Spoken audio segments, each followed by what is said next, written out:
하나님의 말씀은 누가복음 23장 1절로 시작합니다. 예수님이 십자가에 못 박혀 죽으시기까지 세 단계에 걸쳐서 예수님이 죽임을 당하십니다. 첫 번째는 제자 중 하나인 가룟 유다가 예수님을 팔기로 작정하죠. 그래서 대제사장들과 성전 경비대장들과 함께 모의를 하죠. 그 대신 돈을 받기로 합니다. 그래서 예수님이 감난산에 기도하고 있을 때 이 유다가 대제사장들과 로마 병정들을 데리고 예수님이 있는 곳으로 인도를 했고 입맞춤으로 예수님이 누구란 것을 가르쳐 줍니다. 이제 예수님이 대제사장과 이 서기관들이 보낸 병정들에 의해서 붙들림 받게 되고, 그래서 예수님이 이제 대제사장 앞에서 재판을 받습니다. 재판을 받았을 때 그 재판의 핵심적인 내용이 뭐냐? 결국 너가 그리스도냐? 그리고 또 하나는 너가 하나님의 아들이냐? 결국 신성모독죄로 예수 그리스도를 한마디로 정죄를 합니다. 그리고 나서 이제 오늘 그들이 예수님을 죽이기 위해서는 로마 총독에 의해서 정치범으로 그가 판결을 받아야 되기 때문에 무리가 예수님을 빌라도에게 끌고 간 겁니다. 고발하여 이르되 우리가 이 사람을 보매 우리 백성을 미혹하고 가이사에게 세금을 바친 것을 금하여 자칭 왕 그리스도라 하더이다. 그러니까 예수님을 죽이기 위해서는 정치범으로 몰아야 됩니다. 그러니까 예수가 로마 황제를 거역해서 반란을 일으켰든지 아니면 민중들을 미혹해서 로마의 어떤 정치 질서를 어그러뜨렸다는 그런 어떤 정치범으로서 이 죄목을 붙여야 되거든요.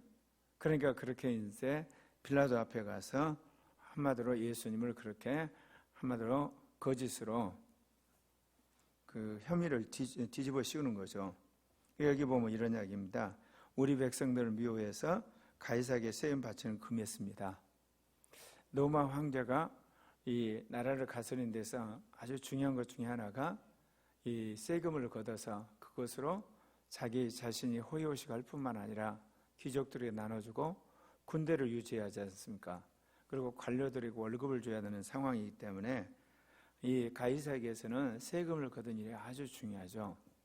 그것은 고대 왕정 시대도 그렇지만 공화정 시대도 그렇습니다. 그래서 대부분 이 국가가 무너질 때 뭐가 무너지냐? 이 세금 문제. 그러니까 가뭄이 든다든지 어떤 재해가 닥쳐서 백성들이 도저히 세금을 낼 수가 없는데 그럴수록 이 왕들이 호의호식하면서 재정이 고갈되니까 엄청난 세금을 부과하거든요. 그럴 때 이제 민중들이 반란을 일으키는 겁니다. 또 이런 공화정 시대는 한마디로 복지란 민유명으로 또는 어떤 정책적인 자금으로 국가가 재정이 고갈되니까 또 세금을 올리죠. 그러게 되면 국민들이 원성이 가득 차서 정권을 교체하는 겁니다. 그러니까 예수를 죽이려면 예수가 선동을 해가지고 카이사에게 바칠 세금을 못 바치게 했다. 그래서 미움을 사게 해야 되는 거 아니겠습니까? 또 자칭 왕 그리스도다. 로마에 황제가 있는데 자칭 그리스도라고 해서 황제의 권위에 버금가는 그런 권력을 행사했다. 그렇게 모함을 해가지고 빌라도 총독으로 하여금 사형을 언도하게 만들려고 한 것이죠. 빌라도가 예수에게 직접 물어봅니다. 너가 유대인의 왕이냐? 근데 예수님이 뭐라고 이야기합니까? 내가 유대인 왕이다 그렇게 말한 적이 없어요. 항상 너 말이 옳다 그렇게 이야기하세요. 너가 그리스도냐? 네 말이 옳다 이제 그렇게 말씀하시거든요. 그러니까 1인칭을 주어로 해서 그렇게 말씀하신 적이 없어요. 이게 이제 마태복음, 마가복음, 누가복음에는 그렇게 나와요. 그러나 이제 요한복음에 가면 이제 다르죠. 나는 빛이다. 나는 포도나무다. 나는 부활이다. 그렇게 이제 I am 이렇게 이야기하는데 마태복음, 마가복음, 누가복음에서는 항상 네 말이 맞다. 그리고 네가 말한 그대로다. 그렇게 이제 표현을 하심으로 자기의 정체성을 드러내셨는데 여기서도 그렇죠. 너 유대인 왕이냐? 이 말이 옳다. 그렇게 이야기합니다. 이제 빌라도가 대제사장과 무리들에게 말합니다. 내가 보니 이 사람에게 죄가 없다. 여기서 죄란 것은 어떤 죄를 말하겠으면 정치적인 죄를 말합니다. 그러니까 황제에게 대항해서 무슨 이렇게 자신이 자칭 황제라고 했다든지 아니면 황제가 걷는 이 세금 그거를 걷지 못하게 하는 그런 어떤 선동하는 그런 죄를 졌냐 찾아보니까 없다는 겁니다. 이제 그렇게 이야기하니까 무리가 뭐라고 이야기합니까? 무리가 더욱 강하게 말하되 그가 온 유대에서 가르치고 갈릴리에서부터 시작하 여기까지 백성을 소동하게 한지라. 예수 그리스도가 군중을 모아놓고 하나님 나라 소식을 전하고 구약에 있는 말씀을 가르쳐주고 병을 고치고 귀신 쫓는 것을 그야말로 갈릴리에서 이 예루살렘까지 백성들을 소동하고 정치적인 하나의 반역을 행했다는 식으로 모함을 하지 않습니까? 그런데 여기 있는 빌라도가 그런 정보를 수집을 안 했겠습니까? 여기 있는 대제사장들과 그리고 여기 서기관들의 그런 어떤 선동하는 그런 이야기뿐만 아니라 본인이 아마 직접 정보원을 풀어서 예수에 대한 소문을 아마 수집을 했을 겁니다. 직접 예수를 신문해 보니까 예수가 그런 정치범으로서 사형을 당할 죄를 짓지 않았거든요. 그러니까 빌라도가 뭐라고 이야기하냐? 그가 갈릴리 사람이지. 그렇다면 이 유대를 예루살렘을 관할하고는 내 소관이 아니잖아. 갈릴리 사람이니까 그 갈릴리는 헤롯이 관할이니까 헤롯이 이걸 재판해야 되는 거 아니야? 그러면서 헤롯에게 이거를 떠넘기게 됩니다. 근데 마침 이 헤롯 분봉왕이 예루살렘에 행차를 했습니다. 그러니까 이 빌라도가 예루살렘에 와 있는 헤롯에게 재판을 떠넘긴 거죠. 그런데 오늘 말씀을 보면 헤롯이 예수님이 이제 자신에게 오니까 참 궁금했던 겁니다. 왜냐하면 도대체 예수란 사람이 어떤 사람이고 그리고 예수가 어떤 능력을 가지고 있는가 알고 싶었던 거죠. 그래서 오늘 누가복음 23장 8절에 보면 헤롯이 예수를 보고 매우 기뻐하니 이는 그의 소문을 들었으므로 보고자 한 지 오래였고 또한 무엇이나 기적 행하심을 볼까 바라였던 거다. 세상의 사람들 또는 권력 가진 사람들의 특징이 뭡니까? 자신들의 기호에 맞는 어떤 기이한 일을 그들이 보거나 또는 엄청난 것들을 관람하는 데 관심이 있죠. 그것이 정말 인간을 구원하는 일인가? 아니면 정말 국민들의 안전과 행복을 위한 것인가? 거기에는 관심이 없죠. 그러니까 예수님을 보고자 했던 것은 뭐냐? 소문을 듣기로는 수많은 사람들을 병을 낫게 하고 그리고 죽은 사람도 살렸다니까 예수님이 행하는 이적을 보고자 하는 호기심이 있었던 거죠. 그러니까 예수님이 자기에게 재판을 받으러 온다니까 그가 기다렸던 겁니다. 여러 말로 물으나 아무 말도 대답하지 아니하시니 이제 이 헤롯이 예수님을 신문하지만 여기서는 예수님이 아무 대답도 안 하세요. 왜 그러셨을까요? 예수님은 헤롯에게 대답할 필요성을 느끼지 않으셨던 거예요. 그러니까 이제 대제사장과 서기관들이 도저히 참을 수가 없으니까 온갖 거짓말로 예수님을 모함합니다. 헤롯과 그 군인들과 함께 예수를 업신여기며 희롱하고 빛난 옷을 입혀 결국은 빌라도에게 도로 보내버립니다. 왜냐하면 비록 헤롯이 이 갈릴리를 주관하고 있고 또한 예수가 갈릴리 출신이기 때문에 자신이 그런 정치적인 판결을 할 수도 있지만 부담이 크기 때문에 빌라도 총독에게 그를 떠넘겨 버리는 거죠. 근데 오늘 본문에 보면 평소에 빌라도 총독이 가진 정치적 권력 주로 이제 예루살렘과 유다를 관할하고 있고 그리고 여기 있는 헤롯은 갈릴리를 관할하고 있는 분봉왕이거든요. 둘 사이에 정치적 알력이 있었지만 이 예수의 사건에 관한 이해가 일치했기 때문에 특별히 서로 갈등한 바는 없어요. 그러나 헤롯이 마지막 이 정치적 판결에 대한 판단을 미루고 그를 빌라도에게 넘겨버립니다. 그래서 다시 이 헤롯이 예수님을 업신여고 희롱하고 빛난 옷을 입혀가지고 빌라도에게 보내버립니다. 그래서 누가복음 23장 12절에 보면 헤롯과 빌라도가 전에는 원수였으나 당일에 서로 친구가 되니라. 기독교 제3시대를 맞이해서 참 놀라운 일들이 하나 벌어지고 있습니다. 그거는 뭐냐? 기독교를 고사시키고 핍박을 하는데 그렇게 다퉜던 모든 정치 세력이나 종교 세력, 사회 세력들이 연대를 한다는 겁니다. 원래 공산당하고 이 한마디로 이 성혁명은 공존하지 않아요. 공산주의라는 것은 이런 성적인 그런 어떤 행위가 난무하게 되면 공산 독재가 와야 되기 때문에 실은 공산당 같은 경우는 성적 자유를 억압합니다. 근데 놀라운 사실은요, 제2공산주의라고 할 수 있는 네오막시즘은 거꾸로 이 성혁명 이것을 굉장히 강조를 하죠. 아울러서 흔히들 말하는 어떤 페미니즘 이런 것들을 강조를 해요. 왜 그러냐? 거기에는 이 기독교, 그다음에 가정, 학교 이걸 와해시켜야만 이 네오막시즘의 세력이 권력을 잡기 때문에 그것을 수용을 한 거죠. 그러니까 공산주의는 철저하게 성적인 어떤 해방이나 또는 이게 동성애를 굉장히 싫어해요. 왜냐하면 그게 도입되면 공산당 독재가 무너지기 때문에. 그러나 반대로 이제 제2공산주의를 할 수 있는 이 동성애 독재 세력들은 거꾸로 그것으로 이 사회를 한번 무너뜨리려고 하는 거죠. 그런데 놀라운 것은요, 이 이슬람 세력이 이 동성애라든지 성적인 문란을 굉장히 싫어하는 율법 종교지 않습니까? 그런데 놀랍게도 이 서구라파에 있는 이슬람교는 그것을 묵인을 합니다.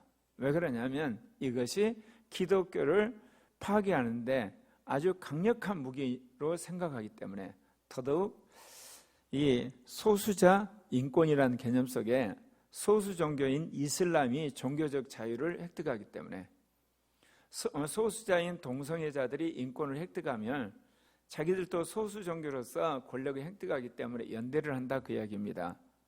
그리고 또한 이 자유민주주의를 지지하는 사람들 일부 속에서도 이러한 네오막시즘을 받아들여요. 왜냐하면 개인주의적이고 자유의 어떤 인간의 개인적인 쾌락을 인정을 하기 때문에. 그러니까 오늘날 진정한 의미에서 이 동성애를 막고 가정을 보호하고 또한 이 학교에 건전한 아이들의 교육, 더 나아가서 한 사회의 성도덕을 지키는 데 있어서는 기독교가 중심이 되는, 기독교가 성경의 말씀에 따라서 그거를 똘똘 뭉쳐서 싸워야 되는 그런 시대가 와버린 겁니다. 오늘 헤롯과 빌라도가 평소에는 정치적으로 알력이 있었지만 예수님을 죽이는 데는 서로 손이 이렇게 척척 맞는 것처럼 그럴 수 있었던 것은 그 배후에 악한 사단의 영이 역사하기 때문에 그렇습니다. 앞으로 기독교를 둘러싸고 서로 다투는 수많은 정치 세력, 그 다음에 사회 세력, 이념 세력들이 같이 손을 잡는 일이 비일비재해질 겁니다. 왜냐하면 비록 현상적으로는 서로 다르다고 하지만 악한 영이 교회를 고사시키고 선교를 방해하는 데는 공동전선을 펼치게 하기 때문에 그래요. 그렇다면 이제 기독교가 어떻게 해야 되겠습니까? 기독교도 거꾸로 이런 것을 막는 데 있어서 지혜롭게 해야 합니다. 그러니까 이런 동성애라든지 성평등이라든지 그리고 어떤 성적인 이렇게 그 타락을 막는 데 있어서 양심적인 세력이라면 그들과 더불어 정치적으로 연대하는 지혜로움이 필요해요. 왜냐하면 민주사회에서는 51%를 차지해야만 정치적으로 승리해서 우리가 원하는 법안을 통과시키기 때문에 그렇습니다. 그렇다고 해서 그들이 말하는 이념이나 사상이나 그런 어떤 그들이 가지고 있는 철학을 교회가 받아들인다 그것은 아니에요. 그래서 제가 동성애 전체주의와 삼중전쟁이라는 표현을 씁니다.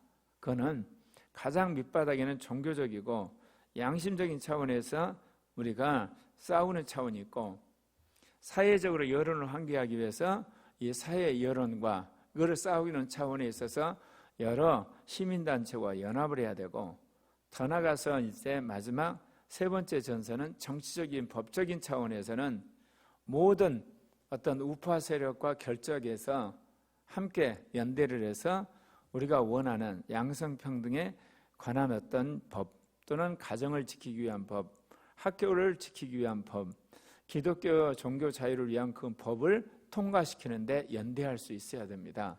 물론 그 반대편에 있는 세력과 싸워야 되죠.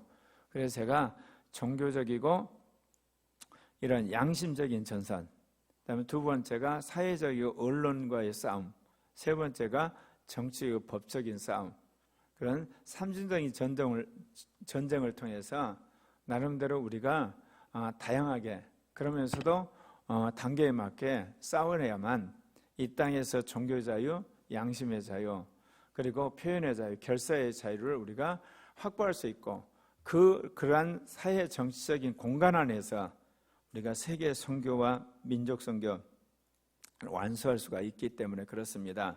그래서 갈수록 이제 기독교와 반기독교, 양심 세력과 비양심 세력, 이성적인 세력과 그야말로 비이성적인 세력과의 싸움이 계속될 것입니다.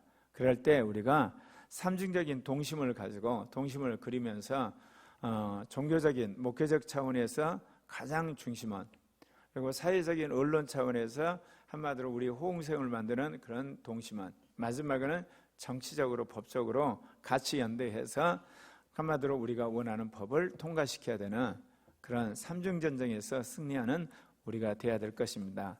특별히 하나님께서는 한국교회 5,300만 중에서 개신교, 천주교 합쳐서 1,500만 정도가 되는데, 그래도 우리 안에 아직도 유교에서 말하는 이 가족윤리, 그리고 기독교에서 말하는 이런 그 성경의 윤리들, 가톨릭에서 말하는 교황의 어떤 권위, 그런 것들이 남아있어서 우리가 함께 연합하면 전 세계 민주화된 국가 안에서 동성애가 다 합법화됐지만 우리나라는 막을 수가 있습니다. 그리고 하나님 우리의 기도를 응답하셔서 지금